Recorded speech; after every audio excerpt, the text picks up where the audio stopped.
Anyone not have a copy?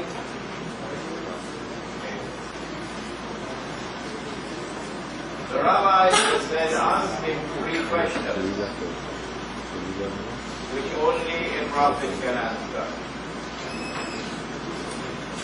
Question 1, ask him about the ruh. Question 2, ask him about the great traveler who traveled the 2 ends of the earth. Question 3, ask him about a young man who disappeared aboard the cave. The answers came down in Revelation. The answer to question 1, ask him about the ruh. That answer was placed in Surah Bani Israel, which is Surah number 17. It's also called Surah Al-Isra. But the answers to question 2 and question 3 were placed in Surah Al-Kahf.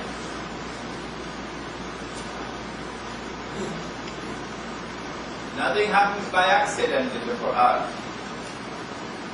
There must be a reason why Allah subhanahu wa ta'ala, in His wisdom, did that. And so we asked last class, in what way is question 1 different from question 2 and 3? And we found in question 1 the target of the question, ruh. When the answer came, the answer was concerning the ruh. So the question was direct. But when we went to question 2, we found, ask him of the great traveler who traveled to the 2 ends of the earth. After Allah subhanahu wa ta'ala had answered the question, journey to the west and then journey to the east, he went on to describe the 3rd journey. And in that 3rd journey, the subject of Ya'juj and Ma'juj emerged. One of the major signs of the last age of Qiyamah, a subject which only a prophet can know. And so we came to the conclusion that the target of the question was concealed. The real target of the question was Dar al-Magar, but it was concealed. And so question 2 differs from question 1 in that it is concealed. In question 3, since question 3 was answered also in Surah Al-Kahf, and question 2 is answered in Surah Al-Kahf, we now ask, well, what is the difference between question 3 and question 1? If the difference between 2 and 1 is that in 2, the real target of the question is concealed, whereas in 1, the target of the question is revealed, we come to the conclusion that in 3 as well, the real target of the question is concealed. What is the real target of the question? We don't know it yet. So this is the answer to this. In what way is question 1 different from question 2 and 3? In question 1, the target of the question is clear and direct. But in 2 and 3, it is concealed. Now comes the second matter that we discussed in the last class. When Allah answered the first question, His way of responding was, وَيَسْأَلُونَكَ عَنِ الرُّوحِ, and they question thee, O Muhammad alayhi salatu wasalam, about the ruh. They? Who are they?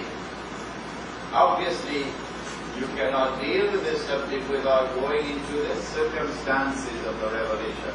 They be the rabbis.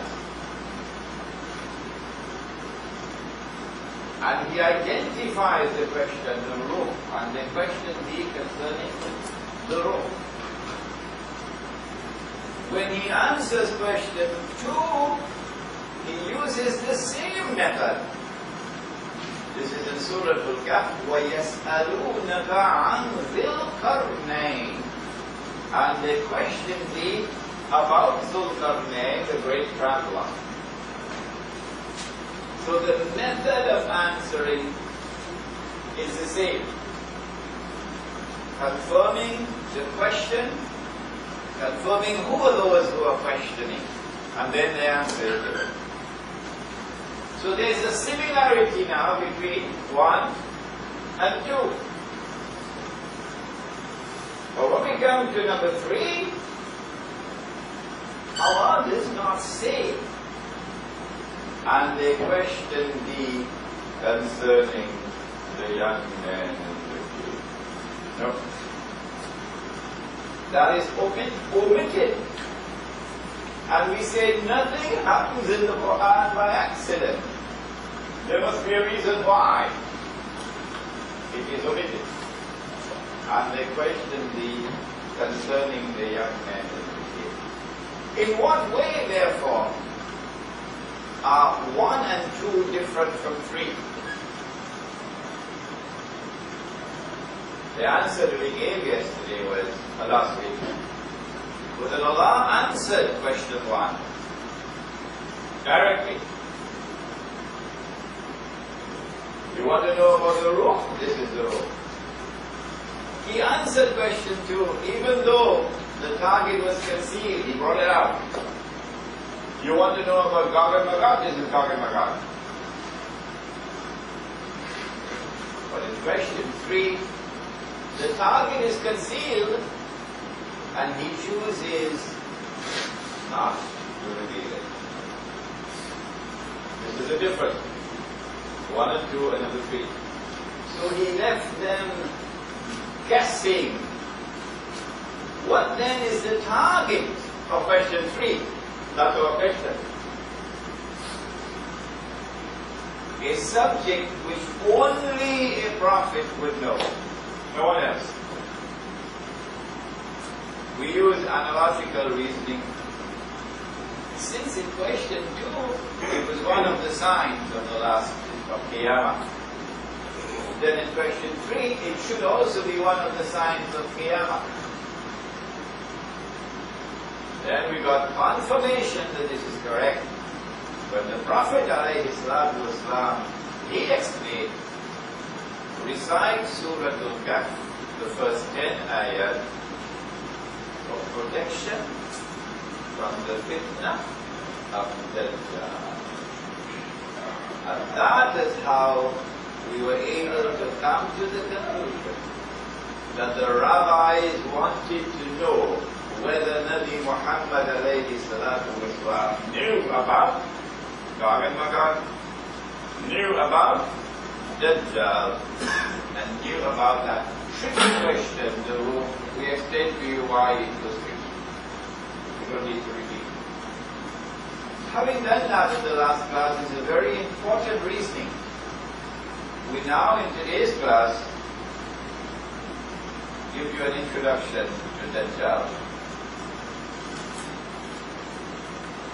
Who is Dajjal?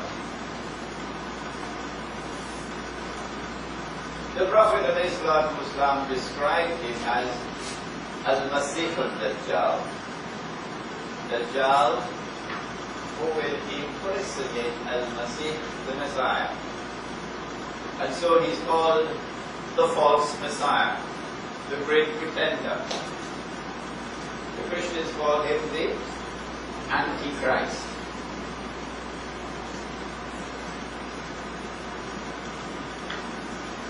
Since he has to impersonate the Messiah, we have to ask, why is Allah doing this? And secondly, what does he have to do in order to impersonate the Messiah? And thirdly, what is his modus operandi? What is his method? How does he fulfill his mission? What are his tools and his victims? To answer the first question, why does he have to impersonate the Messiah? Well, that's easy for us, because we know that when Allah subhanahu wa ta'ala sent the Messiah, some of the Banu Israel believed in him. فَآمَنَ طَائِفَةٌ مِنْ بَنِي إِسْرَائِيلَ. But the rabbis, the establishment, rejected him. They said he couldn't be the Messiah because the man that they وَنَعُوذُ بِاللَّهِ مِنْ هَذَا, he's a bastard. And a bastard cannot be the Messiah. We have a lecture on this subject coming up, inshallah, on the 21st of March that we should attend, an Islamic view of the return of Nabi Isa alayhi salam. The lecture was scheduled to be at the Darul Hanan in Ravisar. Unfortunately, those who were waging war on the Sheikh al-Islam have now extended the war to me as well. So, we are being denied the use of that facility. But we try. The people who control that facility are very angry over what is taking place. So there's still a possibility that we can have that mission around Islam, but if not, we are looking to get another place, inshallah. But we are accustomed to this around the world. When they close the door, Allah opens another door. Yes. So, when that lecture takes place, an Islamic view of the return of Nabi Isa alayhi salam, we will deal in detail what does the Quran say about the last 12 hours. That's what the movie is about. The last 12 hours of the life of Jesus alayhi salam. Well, the Quran speaks on the subject. And it is like, in fact, that chapter of the book gives it as he can now declare, I am the Messiah. And he can rub his hands and declare, mission accomplished. This then is what Dajjal has to do in order to successfully impersonate the Messiah. Oh, one more thing we can add. Minor matter. He will have to destroy the present Masjid al-Aqsa. And he'll have to rebuild another temple and get the Jews to believe that this is the temple of Solomon, which has now been restored. But you cannot have the Islamic State of Israel, from as far as the Jew is concerned, you cannot have the State of Israel without a temple. So 4 things the Dajjal has to do in order to successfully impersonate the Messiah and rule the world. Number 1, he'll have to liberate the Holy Land for the Jews. Number 2, he'll have to cause the Jews to return to the Holy Land, to reclaim it as their own. Number 3, he'll have to restore a state of Israel in the Holy Land and get the Jews to believe that this is the Israel of old which has been restored. And number 4, he'll have to cause that state of Israel to become the ruling state in the world. Then he will have to himself appear to rule the world from Jerusalem, with a rule which will appear to be eternal. Nabi Muhammad ﷺ explained that the Dajjal, when he appears, will be a human being. He will be born of Jewish parents who had never had any children previously, the first child. He will grow up, and the Jewish boy grow up to be a young man, powerfully built, with curly hair.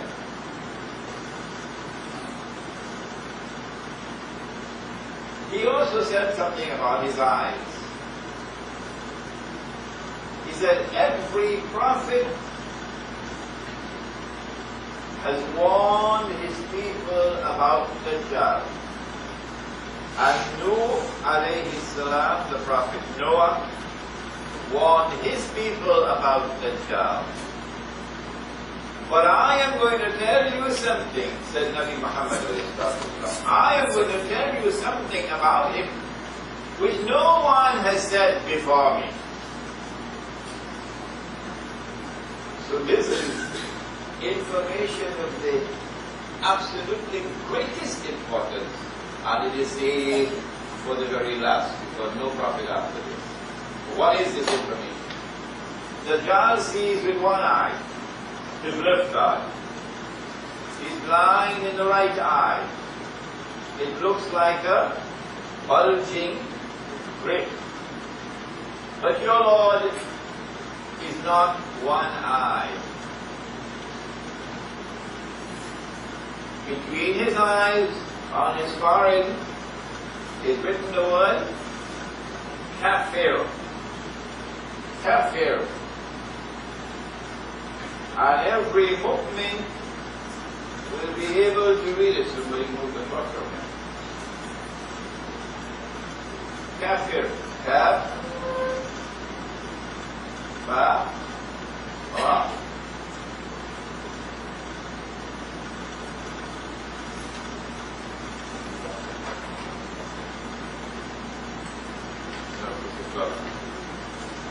Between his eyes, on his forehead, is written the word Kafir, disbeliever.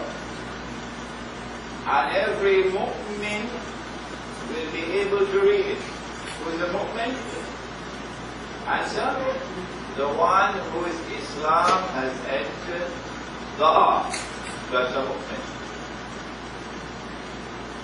When he speaks, it's not just words and words and words and words and words. No. It has entered the heart. Now he's a mu'min. Every mu'min will be able to read it.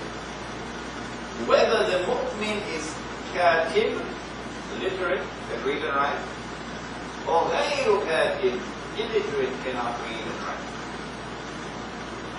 In another class, we're going to interpret this hadith, inshallah, quite some detail. But for now, let us be content to point out that what we have here is something called religious symbolism. We're not actually looking for someone with one eye literally.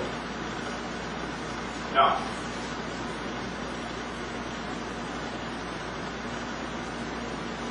The left eye symbolizes external vision. The right eye symbolizes internal vision. Because the Quran points out that the heart can see, and the heart can hear, and the heart can understand. The Quran points us out. So the Quran teaches that we have two means of seeing. One with our external eyes, and the other with our internal eyes. This is in the Quran in many places, many places. So the left eye symbolizes external sight, so you can see. The right eye is blind, so it symbolizes internal blindness.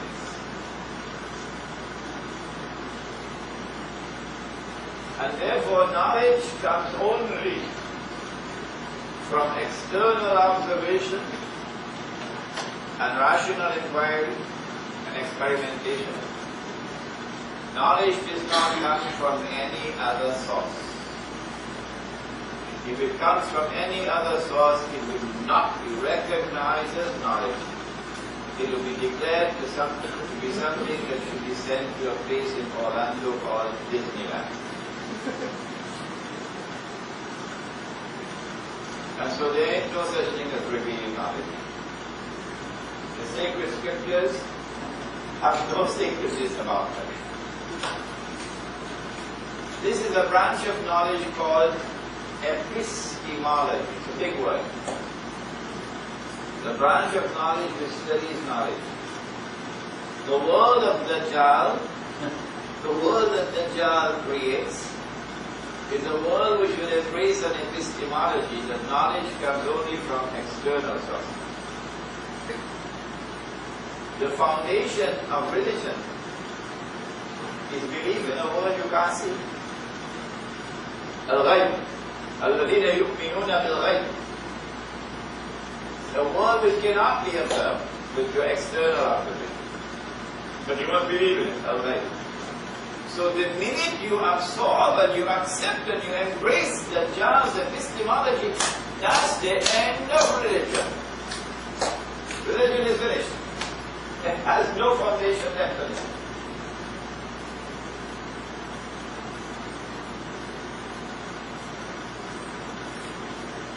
This then is a brief description of Dajjal. The Prophet ﷺ describes some of his methodology, how he will operate in order to achieve this fabulous feat of one man eventually ruling the whole world.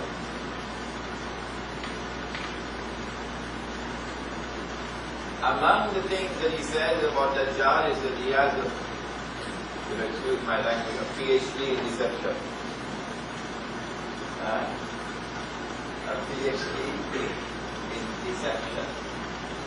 He comes with two things, a river and a fire,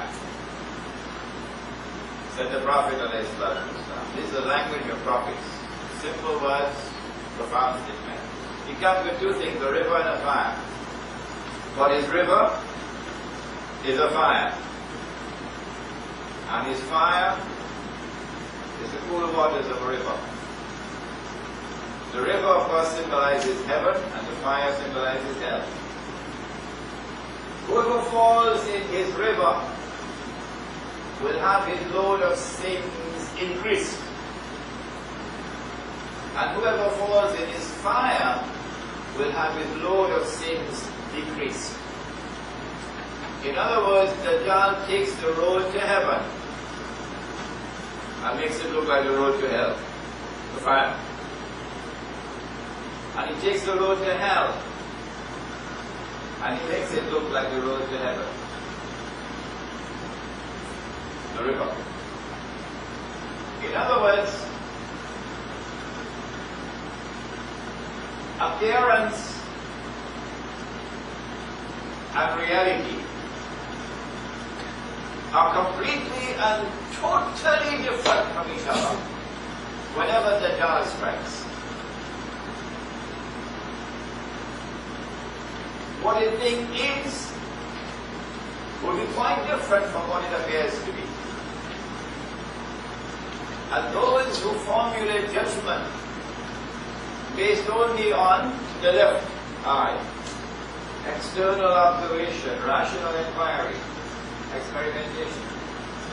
Those who formulate judgment based only on external observation will be able to analyze only the world of appearances, and they will always be deceived. The only one who can penetrate the reality when Dajjal attacks, to see things as they are, not as they appear to be on CNN and the New York Times. The only one who will be able to penetrate the reality of things when Dajjal attacks is the one who sees not only with the left eye, external observation, but also with the right eye, namely internal, intuitive, spiritual insight, which is something that only the believer has.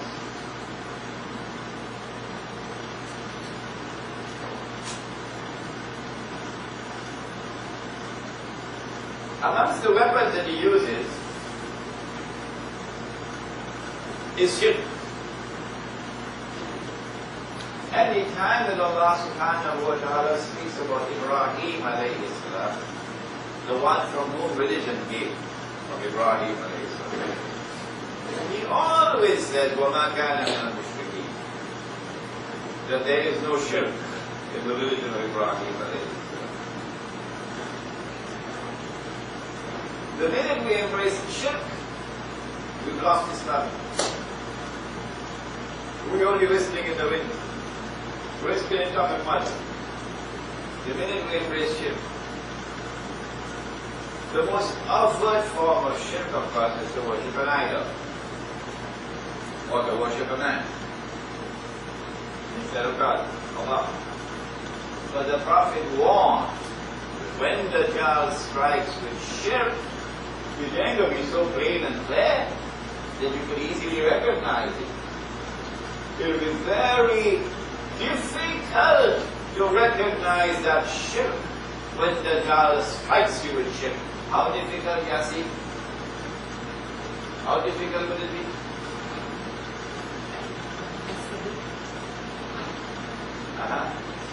Okay? No. Someone else? Yes, go ahead. Yes, correct. the Messenger of Allah said, when the Dajjal strikes you with shirk, it will be as difficult to see and recognize that shirk as it would be to recognize a black ant on a black stone on a dark night. Did you hear that?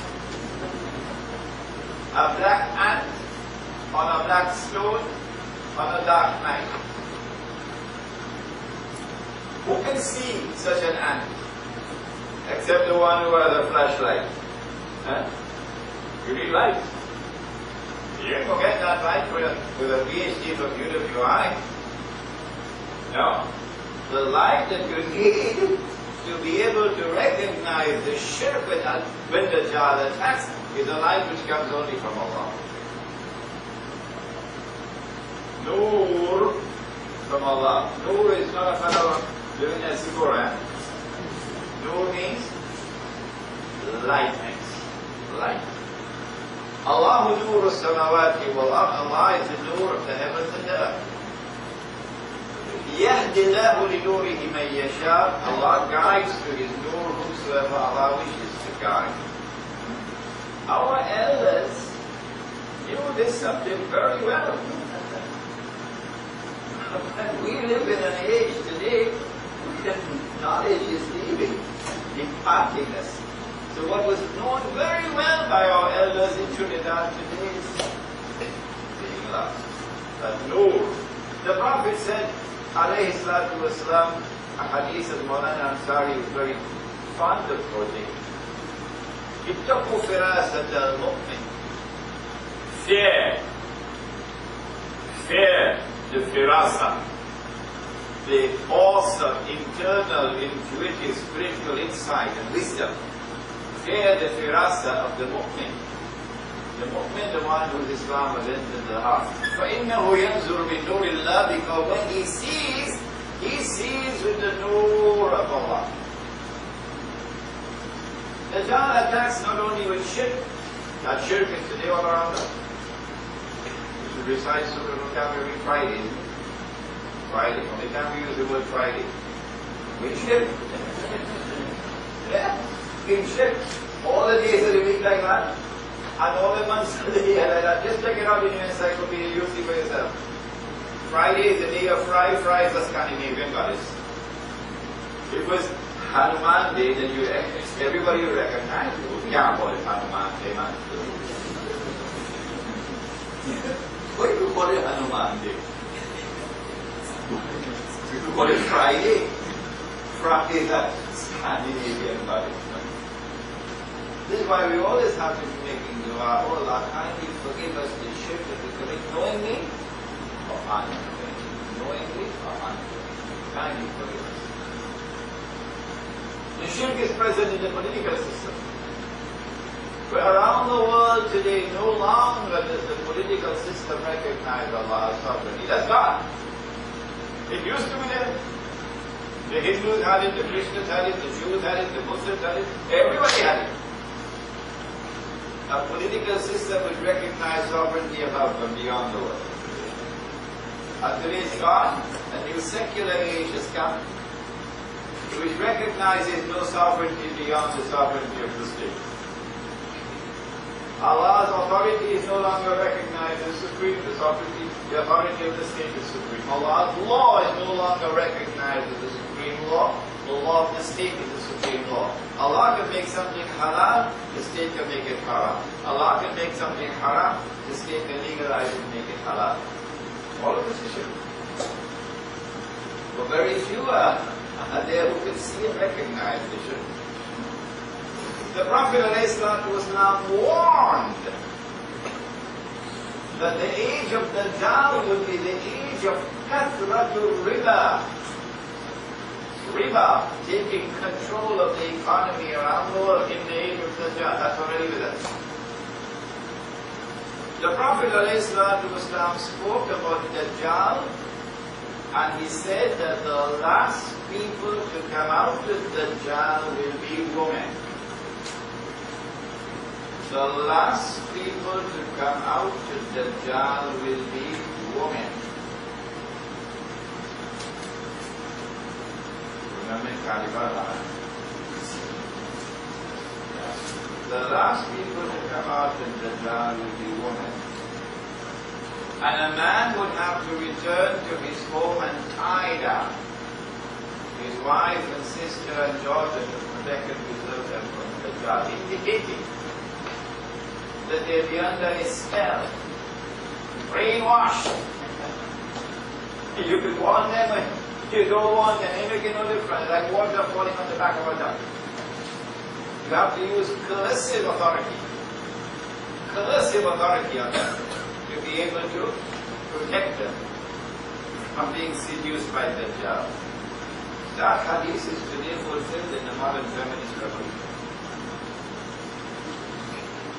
There are several ahadith of Dajjal concerning Dajjal which show the link with the continuing scientific revolution. Do not finish it. In fact, there are ahadith on the basis of which we can predict what's coming in the world of science tomorrow. Dajjal is going to ride on a donkey. The donkey will travel as fast as the clouds. The donkey will have his ears stretched out wide. For those who are incapable of sourcing knowledge other than that which is literal, that is, which is observation. For such people, they insisted we got away from that flying donkey. It is not our intention to speak disparagingly about them or to make fun of them. That's not our intention. But there are lots and lots and lots of scholars today who are imprisoned in that prison, of being incapable of understanding anything else except that which is literally presented, and hence incapable of grappling with the subject of religious symbolism. Incapable. You and I can easily recognize that flying donkey.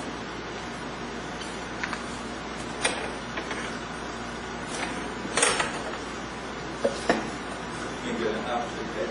You have earlier next time, inshallah. But mashallah that you are here. All the way from Tijuana. You and I can easily recognize that flying donkey, the modern aircraft. Dajjal is going to step in the ocean, and the water will reach him up to his knee, said the Prophet ﷺ. For those who are imprisoned in a literal interpretation, they're going to have to wait for a very tall man, several miles tall, who will step in the ocean and the water will reach him up to his knee. But you and I, who understand Knowledge comes not only from external observation but also from internal, intuitive, critical insight. We see the religious symbolism here. And we recognize that it represents the technology which today makes it possible to go down to the bottom of the ocean and pick up pieces of an aircraft, TW-800, and reassemble the whole aircraft 90%, 95%. Dajjal is going to be jumping about between the heavens and the earth, said the Prophet. A literal interpretation will require us to wait for a man who is very tall. So when he jumps, his head is going to go beyond the clouds. You've got a long wait for that. You and I can recognize religious symbolism at work here. It represents space travel. It represents the, what do you call that, the shuttle going up and down. There are numerous ahadith which link Dajjal with the continuing scientific and technological revolution. Now, we have to proceed with the subject. All I'm doing here tonight is introducing the subject, touching the mountain tops.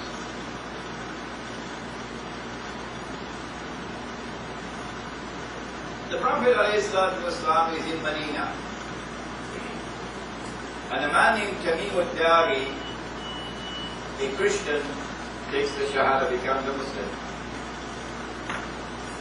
And he comes to the Prophet ﷺ and he narrates an event.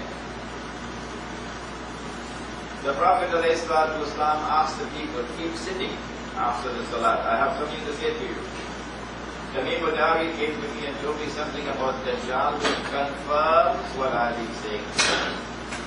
Which confirms what I have been saying to you. And then we get the story from the blessed lips of the Prophet ﷺ. Here is the story. You read it in the book itself. Tamim al-Dari and some 30 or 40 of his companions went on board a ship. And the storms came and blew the ship for a whole month until they reached land. It was an island. The hadith does not tell us how they knew it was an island.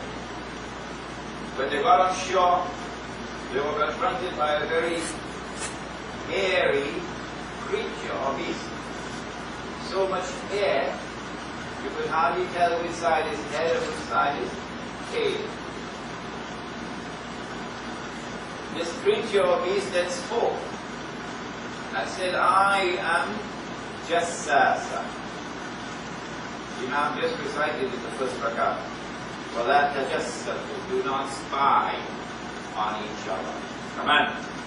So Jassasa, the one who spies, the spy. So here is an island which conceals its true identity and which has excellence in spying and espionage.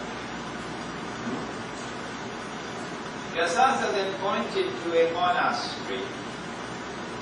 So an island which at some time was going to be Krishna. I said, there's a man waiting for you there. So they rushed to the monastery and there they found this young man, powerfully built, curly hair. But he's in chains. His hands are chained to his neck and his feet are chained together. He questions them. Lots of questions. You read it in the chapter. And at the end of the questioning, he declares, I am Dajjal.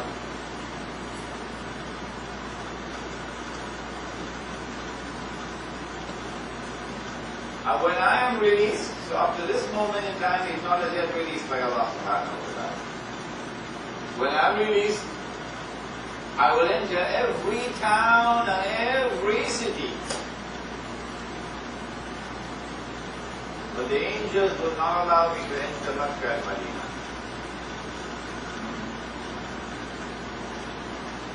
This is the hadith that the Prophet narrated.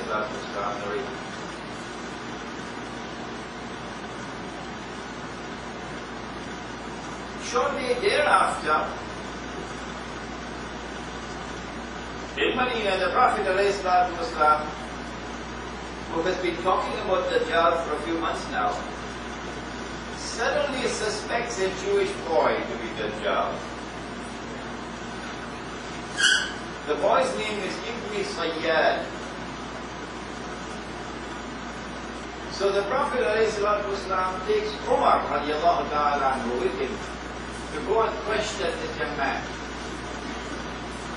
He goes and questions him. And the young man is rather impertinent in his replies. We don't have the time to give you the conversation.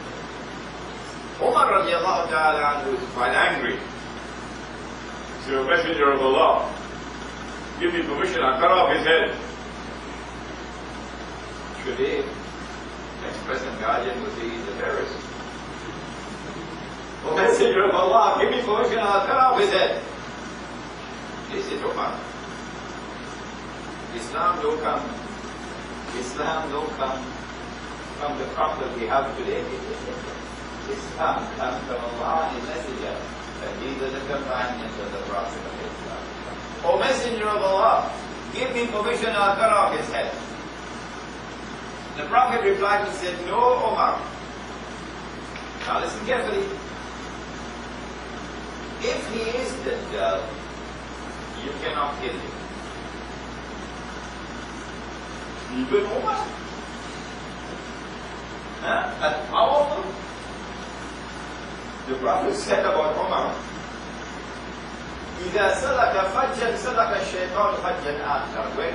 When Umar walks on one side of your hood, Shaitan is on the other side. Is Umar?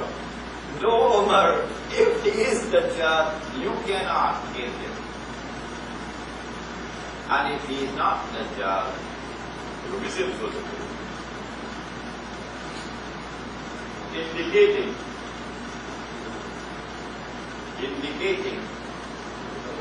that the possibility exists that he can be Dajjal. Indicating that the possibility exists that he can be Dajjal. But that possibility cannot exist unless Dajjal has been released. And so what this event is tailored and programmed to convey to us is the news of the release of Dajjal, which took place in the lifetime of the Prophet of Islam. If Dajjal has been released, and he is now commencing his mission to impersonate the Messiah and to eventually rule the world from Jerusalem the way George Bush is ruling from Washington. Where is he? Now comes the hadith, which is the crucially important hadith, so important that I got a Malay artist to design the cover of this book based on that hadith. You see 3 circles on the cover of the book. Here's the hadith. When Dajjal is released, he will live on earth for 40 days. We took up this subject earlier. You remember the first masjid and the second masjid, that there were 40 years in between? Remember? And we said, wait a minute now. But history we know is a couple thousand years, not 40 years. And we realize that there are different dimensions of time. So we don't take this literally.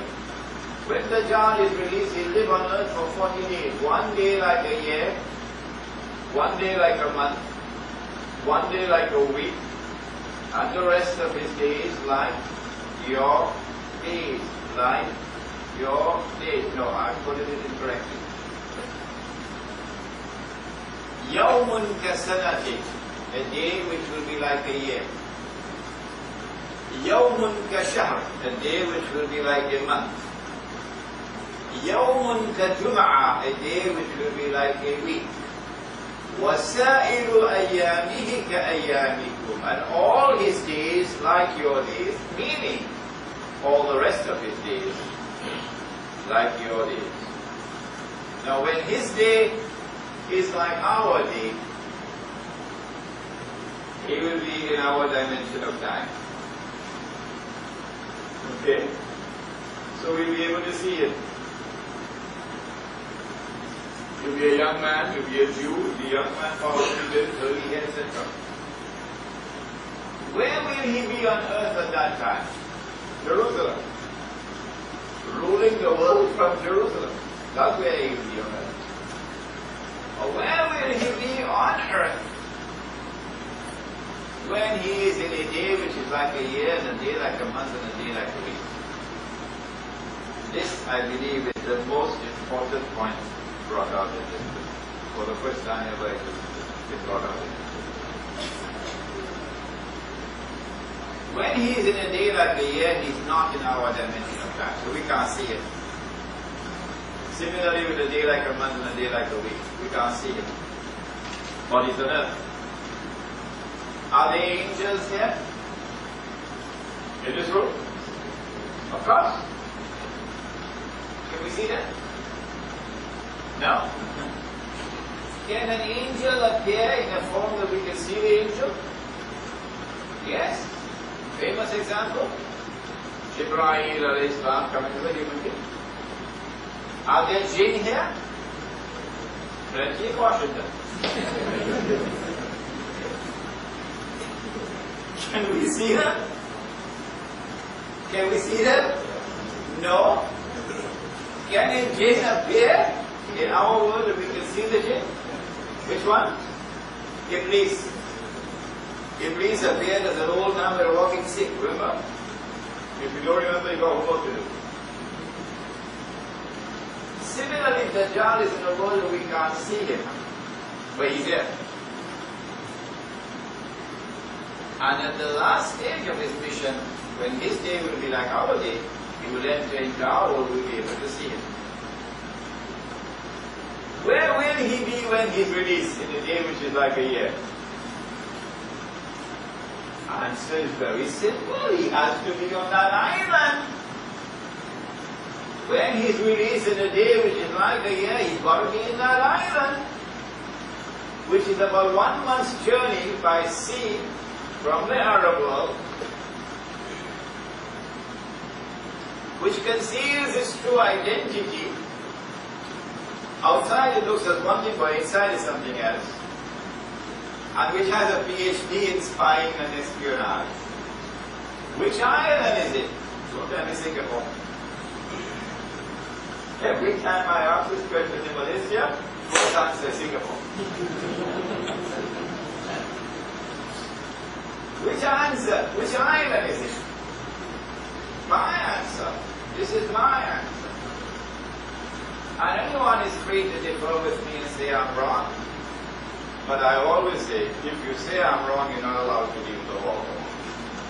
If I'm wrong, you will tell me what's the right answer. And you must give me the evidence to support your answer. It is from this island that the Dajjal must proceed with his mission to liberate the Holy Land, to bring the Jews back to the Holy Land, to restore the state of Israel, and then to cause out Israel to become the ruling state in the world from this island. Which island is it? My answer. And I'm only giving you a small amount of evidence. There's much, much more. In 1917, October 1917, it is the British government which issues the Balfour Declaration that it is the intention of the British government to work for the establishment of the Jewish national home in the Holy Land. In December 1917, it is the British army led by a British general, Allenby, who defeats the Turkish army, liberates the Holy Land. Between 1917 and 1948, Britain has the mandate power over the Holy Land conferred by the League of Nations. And during that period of time, the Jews are allowed to return, European Jews. In 1948, Britain acts as the midwife for the baby to be born, the state of Israel. And so I have come to the conclusion that the island in the hadith of Tamim al-Dari is Britain. And so when Dajjal is in a day which is like a year, Britain is his headquarters. And I notice that he who wants to rule the world eventually transforms Britain into the ruling state of the world. Suddenly and mysteriously, Britain becomes the ruling state of the world. I'm running out of time. In the First World War, we noticed the transformation, the transfer of power from one ruling state to a second. The United States of America replaces Britain and becomes the second ruling state in the world. The United States of America maintains the strangest and most mysterious and most mystifying and most inexplicable relationship with Israel. Don't bother to attempt to explain it. The U.S.-Israeli relationship using any tools of political analysis. There is only one man who can explain the relationship between the United States of America and Israel, and that man is Nabi Muhammad sallallahu alaihi wasallam. Nobody else can do it. What is the explanation? Dajjal is now in a day which is like a month. And so we have a second ruling state. The most important point that comes out of this book, Jerusalem in the Quran, is that we are now living at that moment in time when a day which is like a month is coming to an end, and a day which is like a week is about to commence, namely stage 3 of the mission of Dajjal. When a day which is like a month comes to an end, then the United States of America will no longer be the ruling state. A third state will have to be the new ruling state. Which will it be? Don't tell me Japan. Don't tell me China. UWI can't answer this. The think tanks in Washington cannot answer this. Only those who study at the feet of Nabi Muhammad sallallahu alayhi wa sallam, only they can say that the new ruling state of the world is going to be the state of Israel. Only they can say. When Israel becomes the ruling state in the world, and Dajjal will have moved to a day which is like a week.